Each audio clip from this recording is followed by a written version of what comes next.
Okay, welcome everybody. I hope everyone is doing well. Welcome to Farpoint 2021 Virtual, or Farpoint Virtual Con 2021. And I want to acknowledge Hobbit here in Czech, who is helping with in chat, who is helping with tech. So thank you, as always, to Farpoint for running a tight ship this year, and especially under the circumstances. We appreciate it because this is the first time I've been back to Farpoint in a year, obviously, and Farpoint is the last one I attended in person, which is kind of a bittersweet thing, but hopefully light at the end of the tunnel. Anyway, this is Storybuilding in Books and Games, Dungeon Mastering. I'm going to introduce myself, and then we'll talk a little bit about what this talk here is going to involve, and we'll hopefully have a chance to get some good information out to folks and have a good discussion. As I go through, I should say that I am happy to take both questions and aspects of discussion, which you can put either in chat or in that QA thing. If you see it, put it in chat. I'll see it immediately. QA will take me a second, but I'll get there. And I will try to integrate those as best I can as I'm going along. I will try to save time at the end of this. I'll definitely save time at the end of this so we can have a longer, more extended QA session if need be. So if there's stuff that would be part of a, might be better suited for an end of discussion thing, I might just do that and say, let me save that question for later on. But I will try to get to everyone if I can. Afterwards, I'll try to stop by the Discord. I also have my own Discord channel, which I might put a link to as well, that people can always find me. I'm fairly available to people. So my name is Gregory Wilson. I am an author and a college professor, and I am in my 18th year, actually, at St. John's University in Queens, New York. I am currently on sabbatical, actually, which is a strange and welcome experience, though I will admit I did not expect that I was going to be doing a sabbatical in the midst of a pandemic. That was not really the plan, but, it is what it is.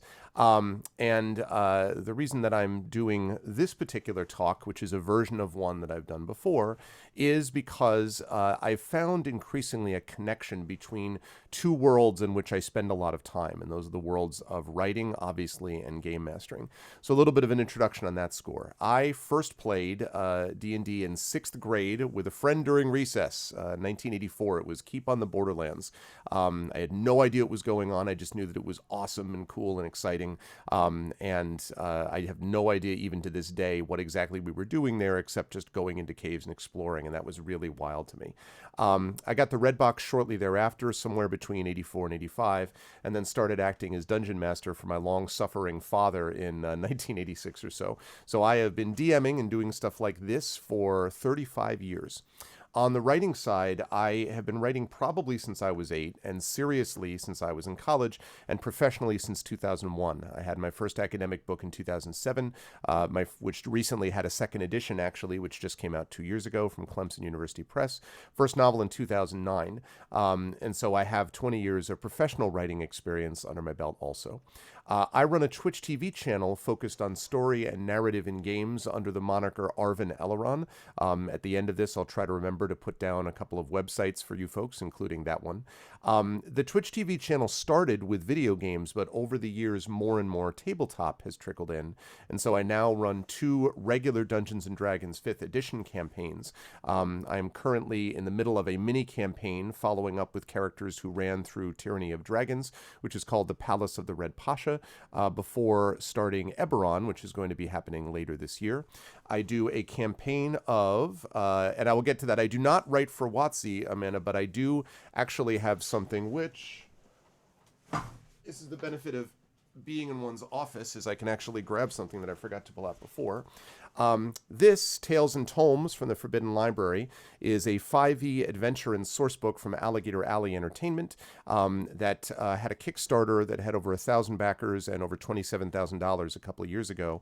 This features a lot of the people from WotC or its environs. Ed Greenwood did contributions to this, Ashley Warren, James Introcaso, a lot of people like those contributed to this. So although I do not write for WotC, I obviously have a lot of admiration for stuff that WotC does, including D&D.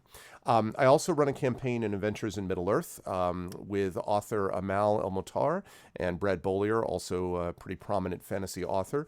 I run a campaign with Alligator Alley's Esper Genesis system. Think of this as like space opera Phantasy Star meets Mass Effect. Again, rules based on 5th edition, sponsored by Alligator Alley Entertainment as well. That has author Kat Rambo and Carlos Hernandez in it and others. And then a new TTRPG called Talisman Adventures, which is based on the Talisman board game that some of you might be familiar with. I also host, although I don't personally DM GM, another D&D campaign with members of the community on my channel, Emberwind, which is a tabletop game by Nomnivore Games, Blades in the Dark, John Harper's game, and a game called Sound Clash the Clampdown with an all-by-POC cast that is GM'd by Brandon O'Brien. And in fact, I'm going to have one of the Blades in the Dark with my Speculate podcast, about which more in a moment, is going to be on my Twitch channel later today at 6 p.m. Eastern. I also, as I mentioned, co-host the Speculate Actual Play podcast with Brandon O'Brien and Michael Underwood. So I do a lot of tabletop and a lot of things relating to both tabletop and writing. So I think that's one of the reasons I got asked to do a talk of this type. So as I've done all of this, I've started to realize how much Dungeons and Dragons has influenced my life and my writing. And by contrast, how much my writing now has flowed into my dungeon mastering style. So the point of this talk is to talk a little bit about what lessons DMing provides writing and what lessons writing can provide to DMing, and when those things can work against each other too. And so I want to start by talking a little bit about what writing can teach us about dungeon mastering, and then the reverse, and hopefully be able to have a discussion about the ways that those things can influence and affect each other. One overall theme I want to set out from the very beginning that's really important is that writing fiction is not the same thing as writing a campaign, but storytelling always has the same basic principles. I did a panel earlier today, actually, on storytelling with new technologies. And one of the things that we talked about is that although the medium of delivery changes, although the immediacy of access obviously has changed over the last few decades, the same concepts about what it is that interests us in a given story remain the same, because we are still a species writing for the same species, right? We're still human beings writing for human beings. So the same emotional components, the same things of what drives us, what interests us, what engages us in our world, those things remain the same, whether we're talking about writing or gaming. And that's an important, I think, element to keep in mind, because I don't want us to get too caught in the weeds about what games specifically rule-based stuff we need to think about, because it depends on the system that you're playing, first of all, but also because the rules themselves are simply a mechanism by which we can better tell a given story. And so the principles of storytelling, to me, have always remained the same, and that's something I want us to think about, just sort of pinned as we go through here. So let's talk first a little bit about writing to game mastering, and about what we need to think about when writing and moving into game mastering as well. When you're writing a short story or a novel, and especially this is the case in speculative fiction, you have several components which have to come together: world building, characters, plot, and theme, to oversimplify. On a certain level, all of these things also have to come into play in your game sessions. And the more that it appears that you've put effort into these things, the more effective your games are likely to be. And one of the things that's really important to recognize here is that in writing, you will, or at least you should, always know more about the overall shape of your world than your readers will, right? It's always the tip of the iceberg. And in fact, one of the things that sometimes newer writers forget is that when you don't put that work into the stuff in the back end, the stuff that the people won't see, that the readers won't typically see, they will get this sense of unreality about it, as if you were to go sort of behind the obvious immediate narrative in front of them, it would look like a two-dimensional set, with two guys smoking a cigarette, like, it ain't supposed to be back here, right? This sense of three-dimensionality to your world, that sort of thing is more likely to happen when you have done work on the world beyond what the readers are ever likely to see. And this is something, by the way, that I think it becomes much more a quality sometimes for writers who are anxious just to get to the point of the given story. And so they will skimp on the other stuff that gives that story authenticity and validity. It's also important to remember, that's why I homebrew. Yeah, I hear that for sure. The other side of that, though, I think is important, which is that you can overdo the world building, and this is true in a game as well. You can overdo world building in the sense that at times it means you might lose the trees for the forest, if you will. And it is important sometimes to provide people the hooks they need to keep moving through your story and not just get lost in your world proper. I like to call this, I've been a member of the Gen Con Writers Symposium for many years, and I often call this, when I'm talking on panels there, the sourcebook problem, right? This is the problem where someone is putting together a world and they show you and they're like, oh, and then there's this, and then there's this amazing thing, and this setting, and this economic thing, and blah, blah, blah, blah, blah, blah. And in the meantime, the reader's like, what about the story? But where's the story here?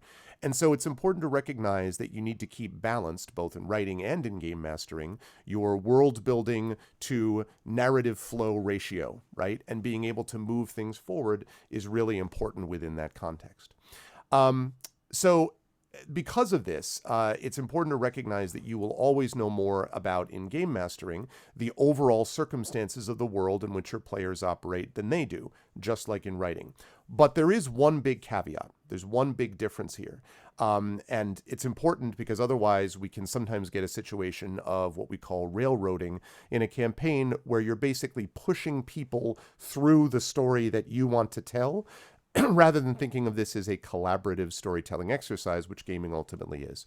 When you're working with a previously established setting, like D&D, the one that I've been showing a lot, or especially like something like Adventures of Middle-earth, which people also are definitely going to know a lot about, the players are going to know a ton about that also, right? Your world building in something like Adventures of Middle-earth is not going to be so much on the macro level because we're in Middle-earth and everybody knows what that is.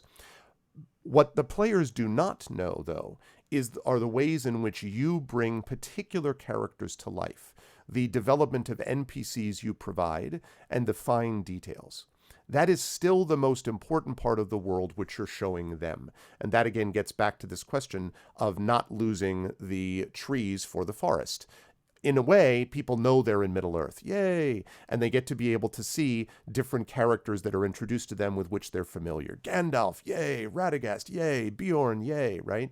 But what will really make the story real for them are their own personal connections with them, and or their personal connections with non-player characters that, from the book point of view, were never really that important, right? It's about their story, not just the story that you want them to tell. The goal is to railroad without them knowing that that's what is happening. I would phrase that a little differently. I would say that the goal is to shape and guide without directing. And that's not always easy, and we'll talk a little bit about ways to do that as we go along. But definitely you don't want them to just wander aimlessly, because that can be a problem.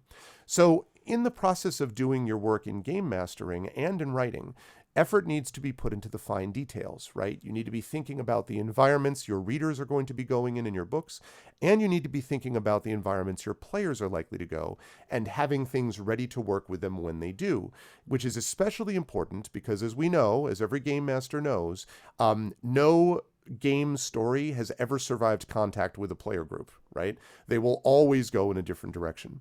I ran an adventure last night on my Twitch channel called The Wild Sheep Chase, and it centers around, it's a good module, and it centers around this wand of polymorphing.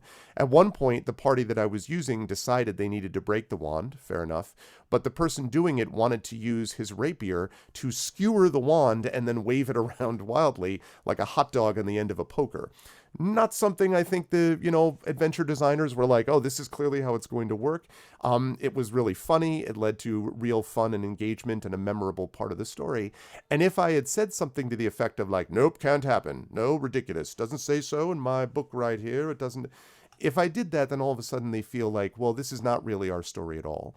It's part of working with them to create this collaborative story and not being so locked into one particular track that you can't allow things to move and grow. And so not sticking to the prescribed narrative you have in your head can be important as well.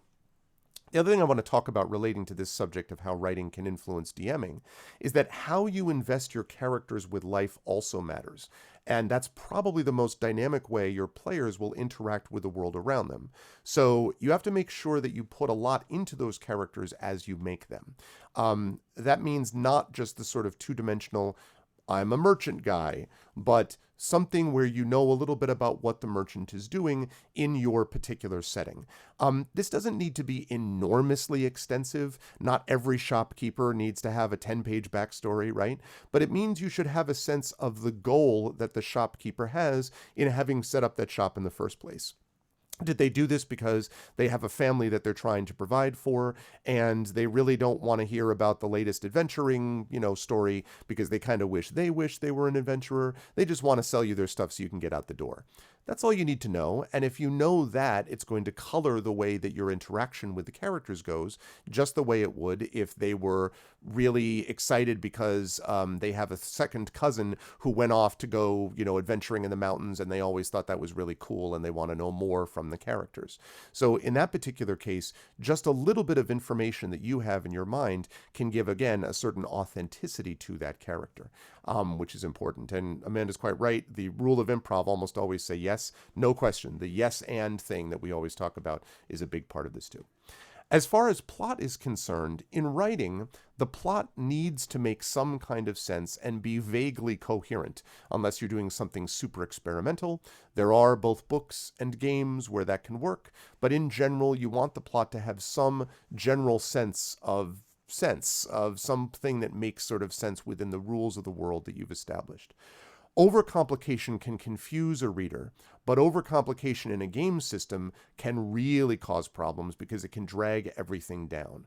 And overcomplication, of course, is somewhat in the eye of the beholder. There are some game systems that you're going to play in which it's particularly crunchy. There are lots of dice that are rolled. There are lots of tables that are used. There are lots of interlocking, different kinds of systems that come into play. And so in that case, if the players are on board and the game master is on board, well then cool.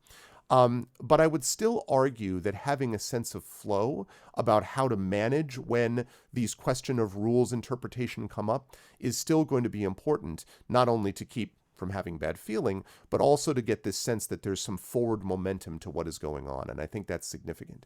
I would also point out that within the last 5 years or so, probably even more than this, probably even earlier than this, but certainly within the last 5 years or so, there has been a real push towards more narratively driven systems. So we look at games like Powered by the Apocalypse games and things like this, where there is an increasing focus more on what the players want to do, lots of asking the players for descriptions about what they're going to do and how. And those sort of pushes on narrative have had a really profound effect on the way I think that future games are going to be designed also. I think it is possible to oversimplify, but I think in general, the trend is to move away from overcomplication. So it's something to think about as you're putting together your story within a game context, not to make it so complicated that you're going to lose the people that are involved when that is concerned. The other thing that I would say, and I was just going to talk about this actually, is that having a session zero, as was pointed out in chat, is really important too, so that everybody knows what the ground rules are before you actually begin to play. Can't always do that with a one-shot, but at the very least, you can give people, even in a one-shot, a few minutes where you can sort of lay out what are your expectations are, what safety tools you're going to be using, and things of that nature, so that people know what they're getting into before things actually get started. Okay.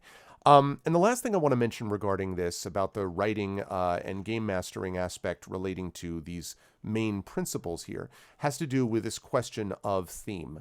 And theme, I think, is often something which gets undervalued both in writing and definitely in game mastering, because it's kind of like, well, I've got a story and I've got characters and I don't want to overload them with a meaning. But theme, the kind of underlying questions that get asked because of the story that you're telling, matters deeply in game sessions, I believe, because it gives the story a foundation. It gives them a through line. The players will have their own questions and themes that they pursue, and that's completely fine. But you need to have implicit questions all the time. Things like, what is the price of power? Do the needs of the one that you wish to save override the needs of the many whom the party might be harming? When is justice important? When must it be tempered with mercy? What? My Arvin intro. What is this? Sorry? I don't think so. But when is justice important? And when must it be tempered with mercy? Those sorts of things are really, really critical. And I think it's important to be able to recognize that having those things combined together, understanding that these questions are ones that everyone's going to be asking, that's really important. You need to think about what you're hoping people will ask themselves when they leave this game. And you also need to be thinking about what they might ask themselves as well. I recently finished a campaign of Curse of Strahd, which is a published game by WotC, by Wizards of the Coast. And that was off-brand for me in a way, because I don't particularly like horror. Not that it's very high quality. It's just I get scared by stuff, and I don't like being scared particularly, and I find it sort of disturbing to do. But this was something where I wanted to push myself, and the group of players that I was using was very much a experienced group of people, probably my most experienced group, who knew each other very well.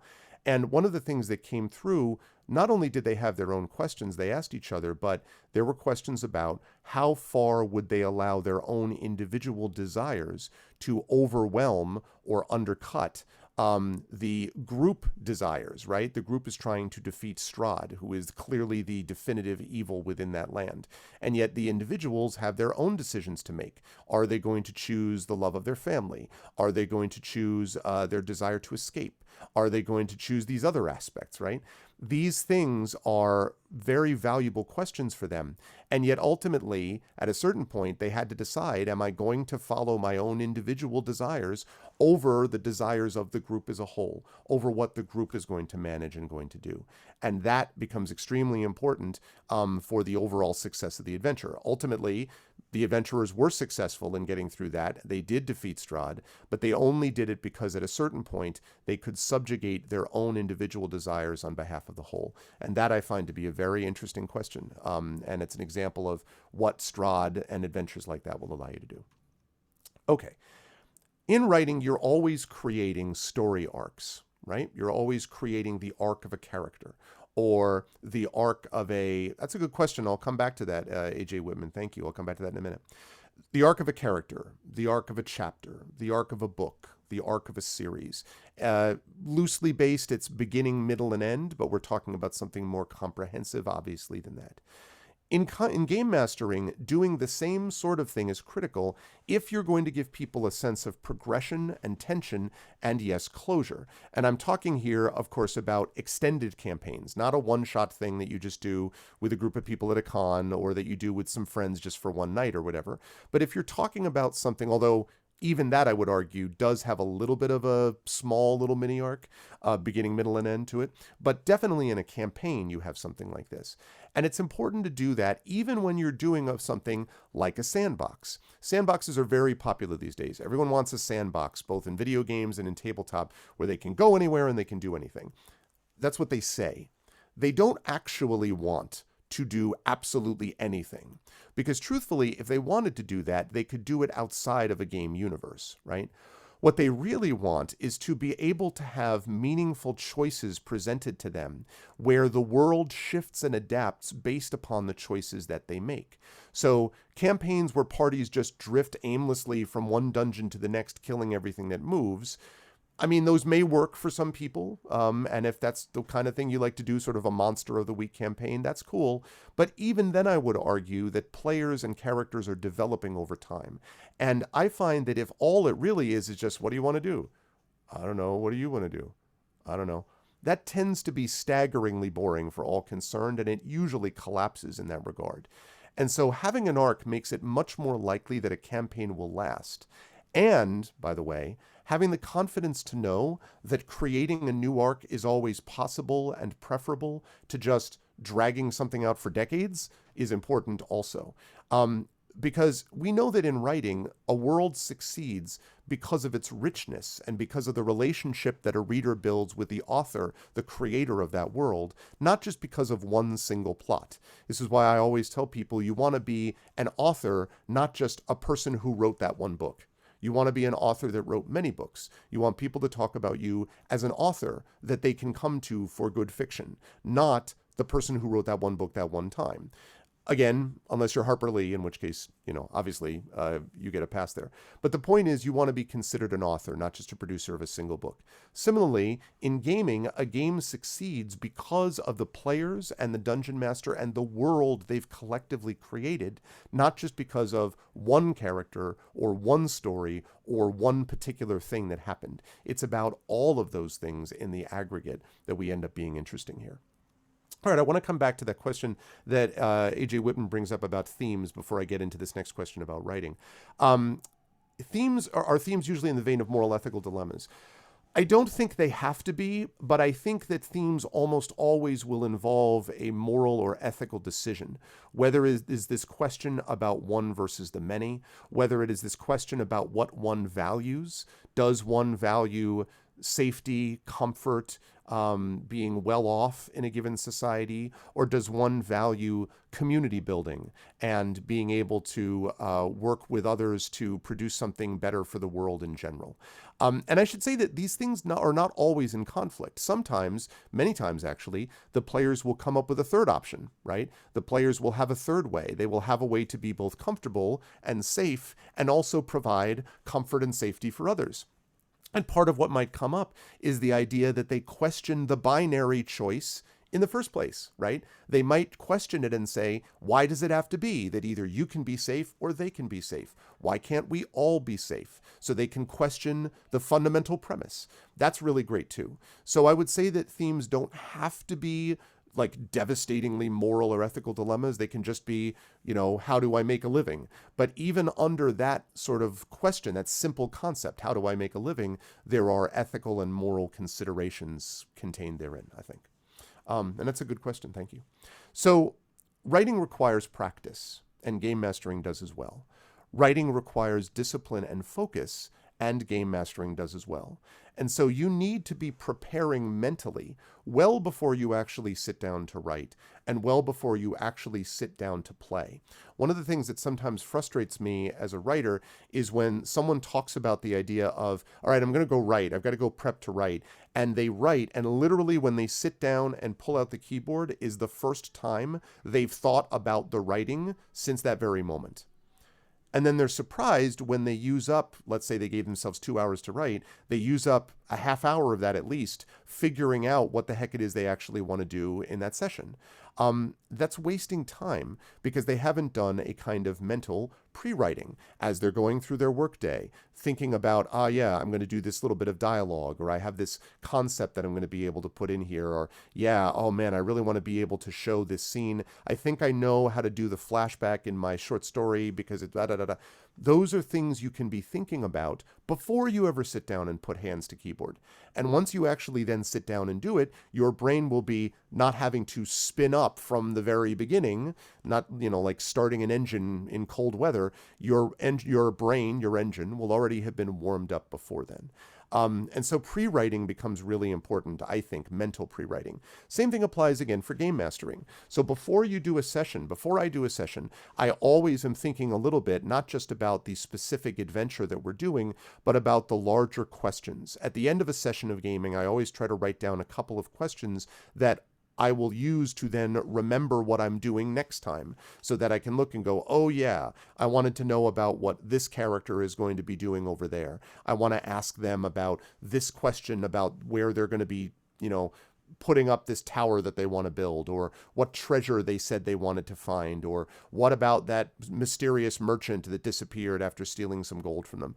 These are all questions that I will put down at the end of a session, and it only takes me about 5 minutes to do that.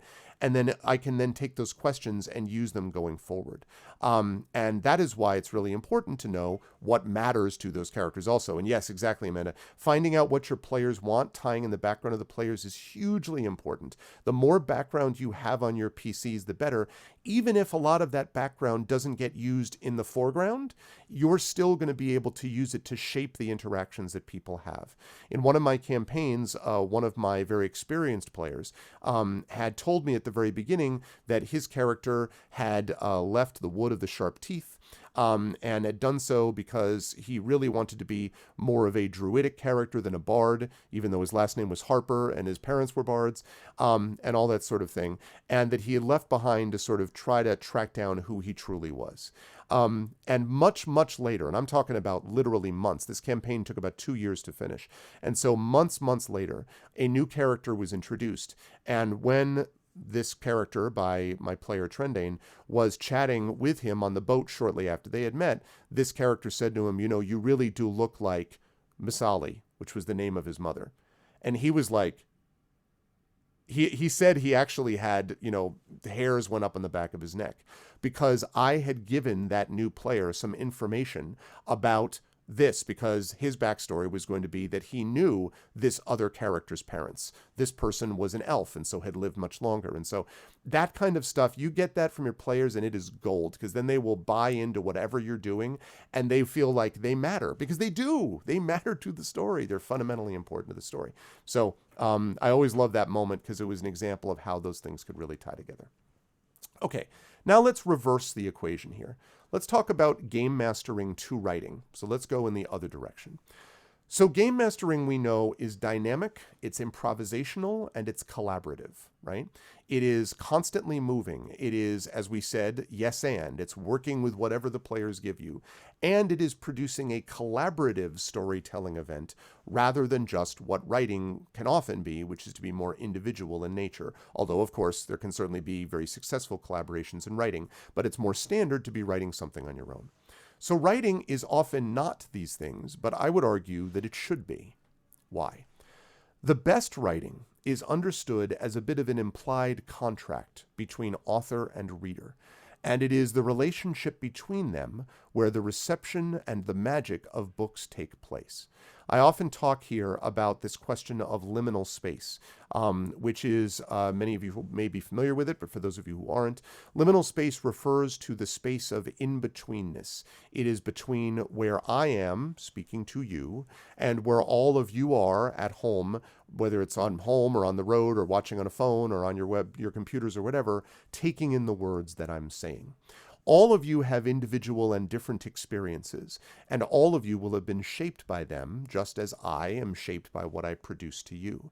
The experience of this talk, the experience of what we're doing here, is happening in the space in between us. When I say these words, and those words go out to you, somewhere in between is where this experience lies. The reason that's so powerful is because liminal space is a space of transition. It's a space of mobility. It's a space of movement.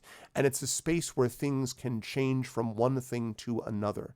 And that, I think, is really important because it takes a book that you write from being just I'm writing static words on a page, and it becomes something which, if you think of it the right way, is always living in the minds of your readers. Think about the first time that you picked up a classic book that you had always wanted to read and had heard about but didn't get the chance to do. Think about the first time, for me it was Lord of the Rings. First time that I read something like that. This is a book written back in the 1950s, right? This is a book, in The Hobbit's case, written back in the 1930s. These are books which are written well before my birth. And yet I pick up this classic and read these black words on white page, and I immediately find myself inspired, transported, transformed, altered by these things that I'm reading in a very powerfully dynamic and interactive way, where I begin to think, oh, what can I write? I want to write fantasy. This is cool. I want to think about magic and systems and how all these things work. That's a dynamic experience. The same thing happens with a brand new book that very few people have read. And the first time you pick it up and go, oh, wow, that is a dynamic experience. And it will stay dynamic whether or not the author ever does anything else with the work. Side note, most authors should probably leave their work alone after it's been published. I can think of a few names I won't get into. But also, even after they're gone, even after they've left us, that world still remains dynamic for you and for every new person that you're a part of. And so if you can think of yourself more like a game master as you write in this sense, thinking of your writing as something which isn't just written by you and then captured in amber, but written by you and then received in a very broad and dynamic way by the people reading, I think you're going to produce much more movable and dynamic and interesting and engaging work, which will seem powerful and timely for many, many years to come. The second thing to note about game mastering is that it is evolutionary.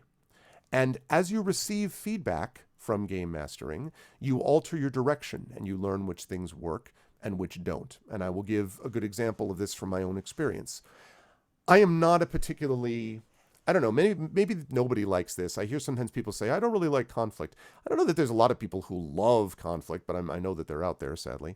I am not I don't love conflict. I don't love getting into fisticuffs, verbal or otherwise, with people.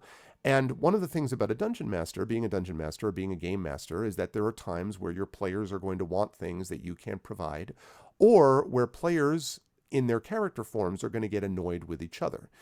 If they're doing it right, this is almost certain to happen, by the way, because characters are dynamic and characters have different goals, which will often many times conflict with each other.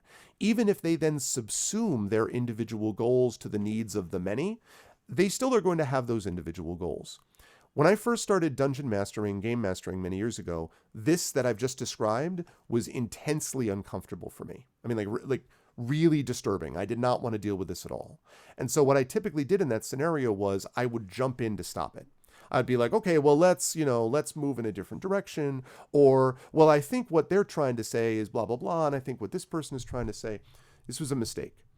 It was a mistake because what they were actually doing in most of these cases was they were figuring out where they were going to exist in the world relative to each other. What kind of a character was this person going to be? What type of a character was that person going to be? How are we going to get into connection with each other?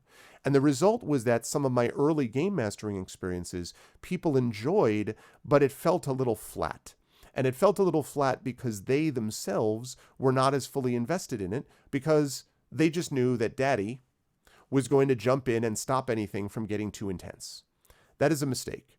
What I did learn to do later on was to, having established a session 0, having established safety tools, that there was a overall guardrail of safety in this place, having done all that, then to understand that it was okay to have disagreements as characters, to have battles with each other as characters, and not believe that was going to undercut it. If anything, it was going to bring the party closer together. In that same campaign that I mentioned with Trendane, there was an example of 2 characters who at one point, literally, their characters came to blows. One of them threw one of them across a tree, another one threw a fist, threw a punch and missed them. And 5 years before, even certainly 10 years to 15 years before, I would have been like, oh, I would have been like, whoa, whoa, whoa, whoa. But instead I was like, no, these people can handle it and they're working something out. And they were.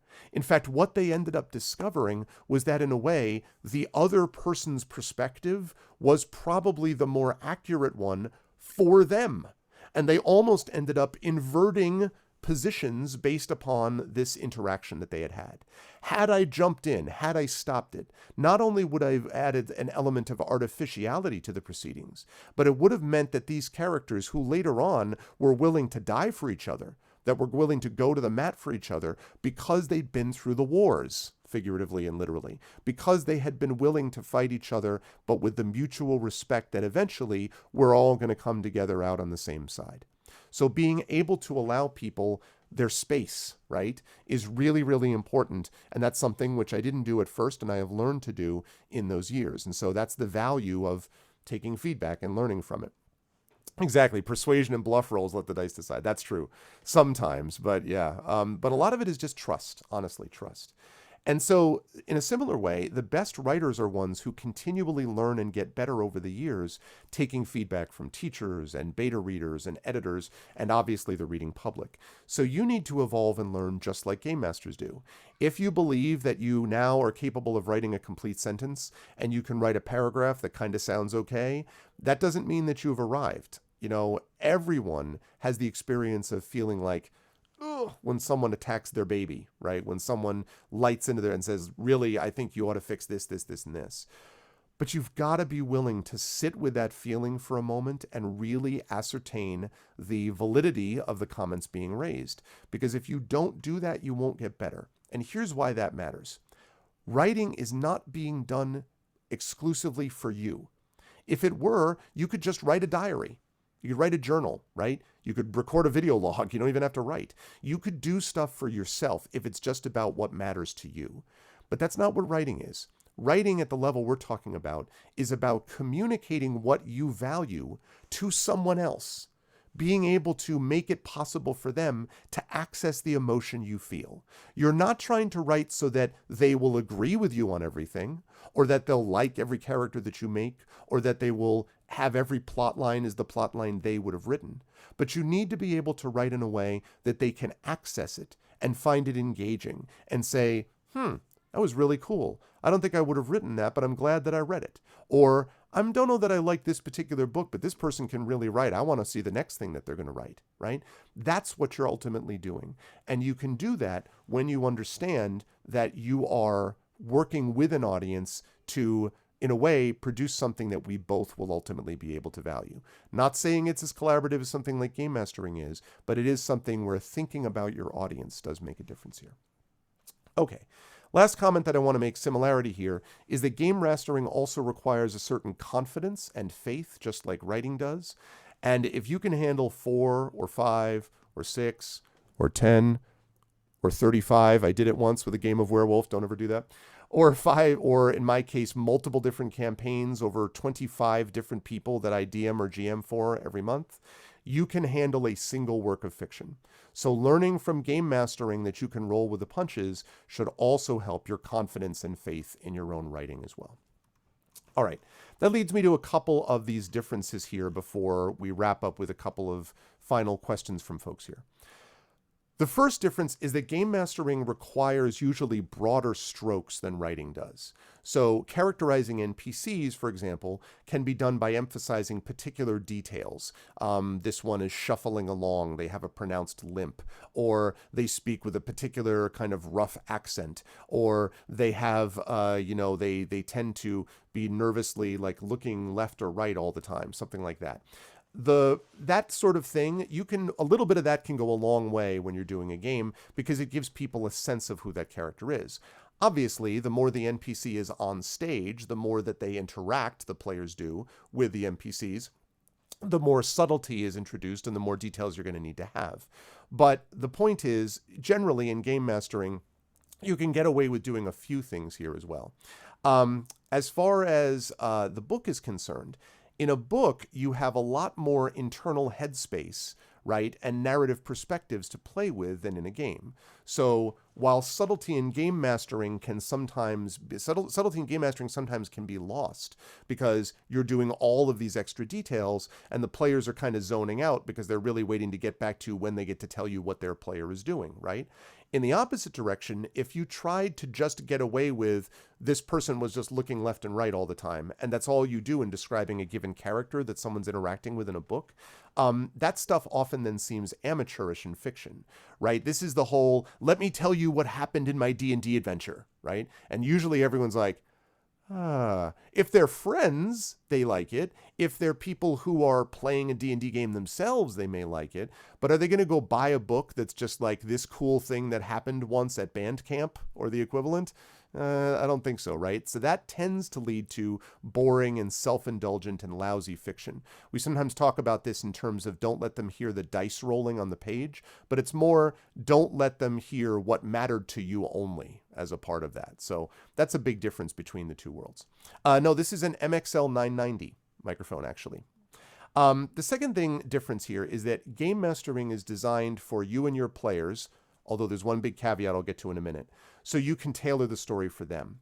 But for your fiction, your story is partly tailored for your audience and partly tailored for the story you want to tell them. You don't need to please everybody in the game mastering environment. You need to please your players and you. If you and the group of players are happy, that's all there is to it.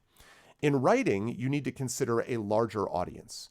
And, paradoxically here, although you're going to a larger audience, you also control the story you want to tell to a much greater degree because it's your story. Yes, you get feedback from beta readers and editors and even readers, as I said before, but still, you are the one who decides which characters are introduced and which aren't, how much time they spend in front of the camera, if you will, and how much they don't. So it's not as much a collaborative real-time experience as what you get from something like game mastering. So again, the experience is communal. Force-feeding your players down one path is not a good idea if you want to have a full and rich experience. Now, so again, different expectations and requirements for each. One big caveat here. Streaming, which I do a lot of, live streaming, has introduced the whole audience perspective now. I've even done live sessions at actually Gen Con and elsewhere with a live audience. And so in some ways, gaming can also be a bit more focused in this context on the idea of telling a story to an audience.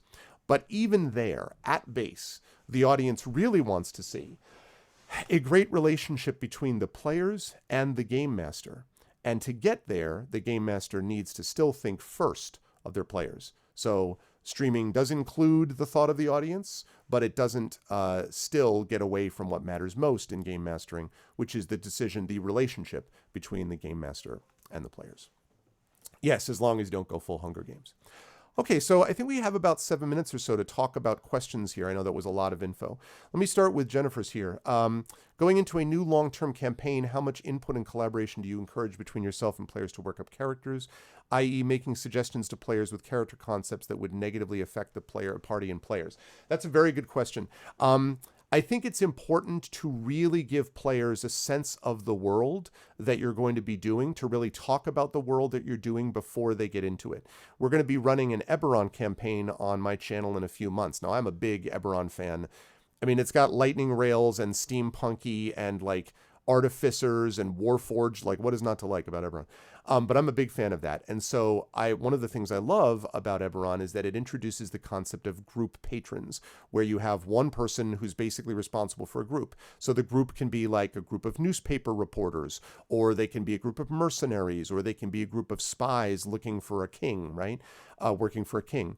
So letting the players know that in advance gives them the chance to think through these things and allows you to literally give some suggestions to gently move them. Because usually, most of the time, the player is going to say something like, I want to do this or this. Generally, they're not like, I want to do this one thing only, most of the time. And so you can help guide. So I think it's very important to do that up front so that you don't run into a situation where 4 sessions in, the player's miserable, everything is square peg in a round hole, and you're going in a different direction. It is still your world that you're telling the story from. That's important, but it is their world to shape with you. And so I do think it's important to get that collaboration up front. I heard that about writing good paragraphs not being all what a writer is. I've written about 60,000 words of vignettes on Storium that please myself and others, but I've written only one complete story with a beginning, middle, and end, a 500-word flash piece. I haven't figured out what stories I want to tell. Rather, I find it a lot easier to take prompts and go from there. That's interesting. And one of the things that suggests, Triffid, is that you haven't found a story you want to tell yet. But at a certain point, you may find that the prompts that you've been given give you your own sort of self-prompt that you may want to do something with going down the road. But that's not uncommon, actually.